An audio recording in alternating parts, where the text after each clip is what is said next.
Hi everyone, welcome to the seventh part of the derivative chapter.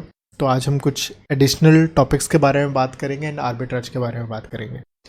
In a forward commitment दोनों parties की obligation होती है और दोनों पार्टीज ही डिफॉल्ट कर सकती है। हाउएवर कंटिंजेंट क्लेम में सिर्फ ऑप्शन राइटर डिफॉल्ट कर सकता है। रीज़न बीइंग, मैंने ऑप्शन बाय किया 15 रुपीज़ का, 15 रुपीज़ मैंने आपको दे दिए, तो मैं इससे ज़्यादा तो लूज़ कर ही नहीं सकता, तो हाउ कैन आई डिफॉल्ट। लेकिन ऑप्शन राइटर के पास अनलिमिटेड लॉस होने की कैपेबिलिटी होती है, तो वो पर्सन हो सकता है सामने वाला डिफॉल्ट करे। आर्बिट्राज क्या होता है, मैं एक लॉन्ग शॉर्ट पोजीशन लेता हूँ कुछ डेरिवेटिव में, कुछ स्पॉट मार्केट में, सच दैट कि मेरा आज कोई पैसा नहीं लगता बाय बोरोइंग और समथिंग, एंड नेट नेट में मुझे गेन होता है। एंड दो तरह के आर्बिट्राज होते हैं। एक होता है through law of one price. मान लीजिए एक पोर्टफोलियो है 1, एक पोर्टफोलियो है 2 और दोनों के आइडेंटिकल पे ऑफ है।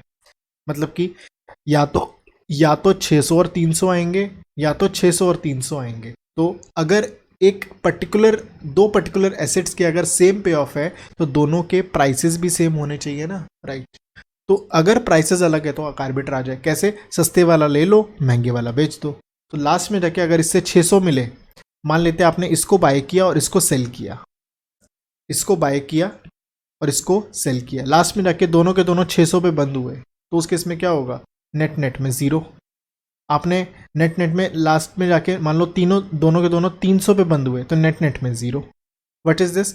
आपने लेकिन कितना कमाया? 10 रुपीज़ आपने अर्न किए, राइट। ये कैसे एलिमिनेट होगा? सब लोग जाके इसको बाय करने लग जाएंगे और इसको सेल करने लग जाएंगे। ये गिर के लेट से 435 आ जाएगा और ये भी गिर के, ये बढ़ के 435 आ जाएगा, सच दैट कि दोनों का प्राइस इक्वल आ जाएगा। This is known as law of one price. Ultimately arbitrage खत्म हो जाएगा। Define the law of one price formally. अगर फॉर्मली डेफिनेशन वाइज बात करें, अगर दो पोर्टफोलियोज के आइडेंटिकल पे ऑफ है तो दोनों का प्राइस भी सेम होना चाहिए। Why is the law of one price taught? अब ये लॉ ऑफ वन प्राइस की बात क्यों कर रहे हैं? क्योंकि डेरिवेटिव्स भी इस तरीके से प्राइस होते हैं कि उनके बीच की आर्बिट्राज पॉसिबल ना हो। उसके लिए कुछ अलग अलग तरह के, कह सकते हैं कुछ मेथड्स हैं, अराउंड 3-4 मेथड्स हैं जो कि डिटेल में यहाँ एक्सप्लेन्ड है, but although that is more formally explained in CFA level 2। Introduce the replicating portfolio approach. सबसे पहले क्या करेंगे, हम पहले निकालेंगे पे ऑफ उस पर्टिकुलर डेरिवेटिव का कि या तो इतने पैसे आएंगे या तो इतने पैसे आएंगे। Construct a replicating portfolio.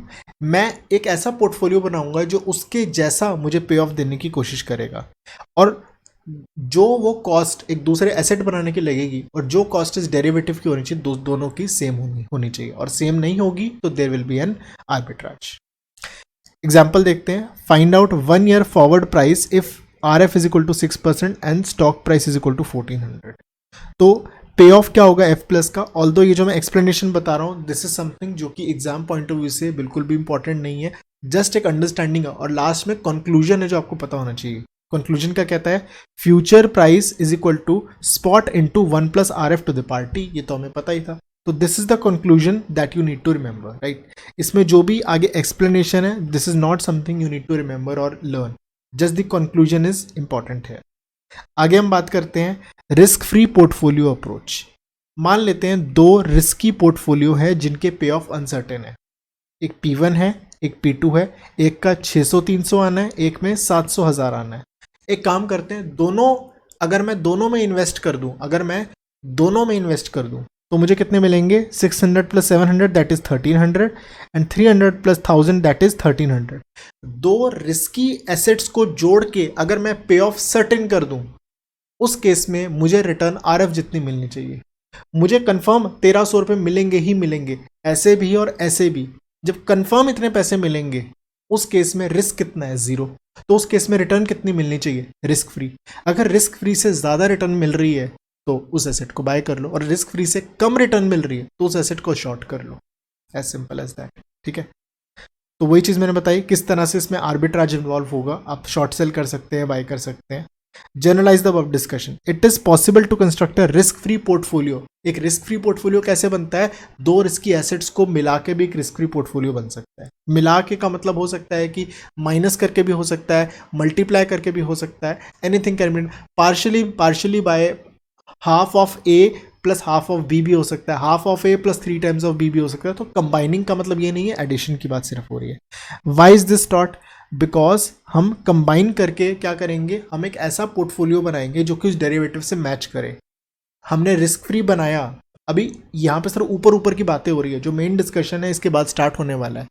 अभी जो पिछला हमने फर्स्ट मेथड भी किया वो भी हो सकता है शायद इतना क्लियर ना हुआ, सेकंड मेथड भी उतना क्लियर ना हुआ, बट अभी जब हम टॉपिक करने वाले हैं क्यों कर रहे हैं, जब वो टॉपिक आएगा तो हो सकता है और क्लैरिटी आए। द थिंग इज कि हम कंबाइन करेंगे एसेट को और डेरिवेटिव के साथ। एक डेरिवेटिव है, एक एसेट है, दोनों को कंबाइन करके हम रिस्क फ्री रिटर्न हम निकालेंगे, रिस्क एक सर्टेन पे ऑफ निकालेंगे, और उसको पुल करके अगर आरएफ जितना प्राइस नहीं आ रहा और अगर कुछ और आ रहा है तो आर्बिट्राज होगा, नहीं तो ऐसे डेरिवेटिव की प्राइसिंग होती है, right. Introduce RF portfolio approach to derivative pricing. Risk free portfolio के पहले क्या करेंगे, कंबाइन करेंगे एसेट को डेरिवेटिव से सच दैट कि उनका कॉम्बिनेशन आपको सर्टेन पे ऑफ दे, ठीक है ना। और कॉस्ट कितनी होनी चाहिए, उसकी पीवी निकालेंगे। कैसे पीवी निकलेगी, जो सामने 1 साल बाद, 2 साल बाद, 3 साल बाद, जितने साल बाद भी कैश फ्लो खड़ा है उसको हम पीवी करेंगे with the help of RF से हम पुल करेंगे।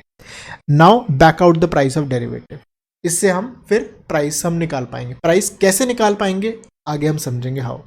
Find out the 1 year price of the earlier problem. देखो लास्ट में जाके कंक्लूजन वही आ रहा है कि S0 is equal F future price is equal to S0 into 1 plus RT। The conclusion is very important, which you guys already know, but how the pricing is done, that is explained in the next chapter. Thank you. Bye bye.